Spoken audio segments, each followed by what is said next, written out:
सुप्रभात। संज्ञा या सर्वकारक संज्ञा या सर्वनाम के जिस रूप से उसका संबंध वाक्य की क्रिया के साथ जुड़ता है उसे कारक कहते हैं। कारक के भेद। कर्ता, क्रिया को करने वाला कर्ता कारक होता है।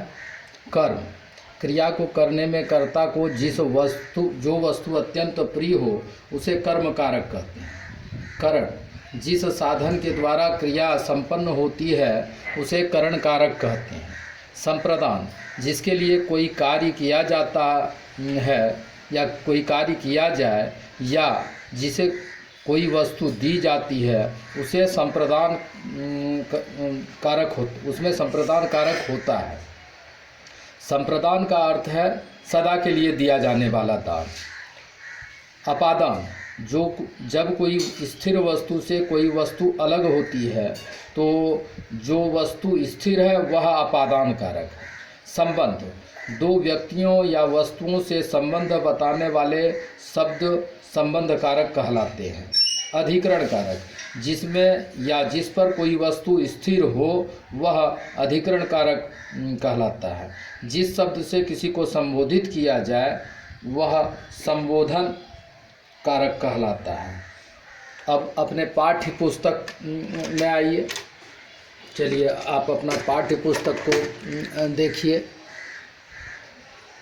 यहाँ पर जो है इस प्रश्नोत्तर कार्य को देखेंगे।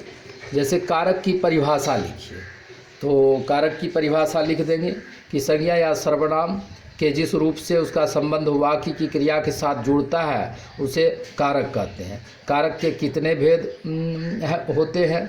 तो कारक के 8 भेद होते हैं। कर्ता, कर्म, करण, संप्रदान, अपादान, संबंध, अधिकरण और संबोधन। करण कारक तथा अपादान कारक में क्या अंतर है? करण कारक में और अपादान कारक में यह अंतर है कि करण कारक में लगाव रहता है जबकि अपादान कारक में जो है विलगाव का बोध होता है। अधिकरण कारक किसे कहते हैं? उदाहरण सहित लिखिए।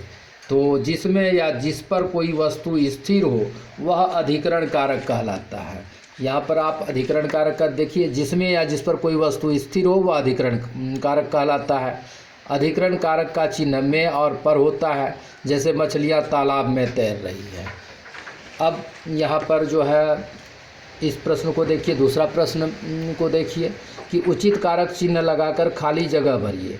आम के पेड़ पर तोता बैठा है, सेब को खाने से रोग दूर होते हैं, मोहन ने किताब पढ़ा, वह रेलगाड़ी से दिल्ली जाता है। यहाँ पर सेब भरेंगे, वह रेलगाड़ी से दिल्ली जाता है।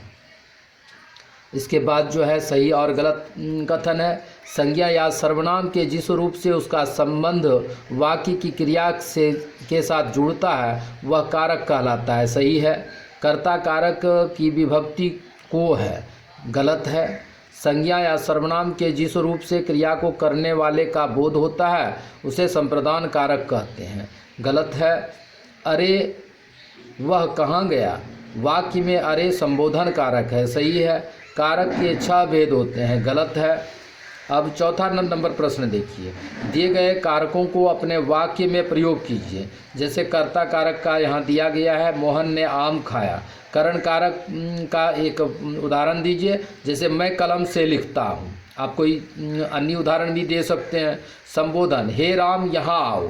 हे राम यहाँ पर संबोधन कारक है। संप्रदान, राजा गरीबों को वस्त्र देता है या राजा गरीब को वस्त्र देता है, तो इसमें गरीब को जो है संप्रदान है।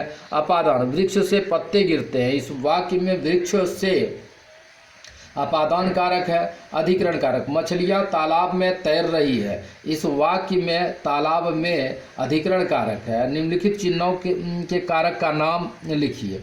चिन्ह, जैसे ने है तो कर्ता कारक का चिन्ह है, से है तो करण कारक और अपादान दोनों कारक का चिन्ह है। और इसके बाद जो है अब यहाँ पर आइए तीसरा प्रश्न में। को जो है कर्मकारक का चिन्ह है, अरे संबोधन का चिन्ह है, की जो है संबंध कारक का चिन्ह है। और अब यहाँ पर सही विकल्प पर सही चिन्ह लगाइए। कारक चिन्ह कहलाते हैं, तो कारक चिन्ह परसर्ग कहलाते हैं। कर्ता कारक की विभक्ति है, तो कर्ता कारक की विभक्ति जो है प्रथमा विभक्ति है, तो प्रथमा विभक्ति ने है कारक चिन्ह ने, तो ये ने में क नंबर लिखिए।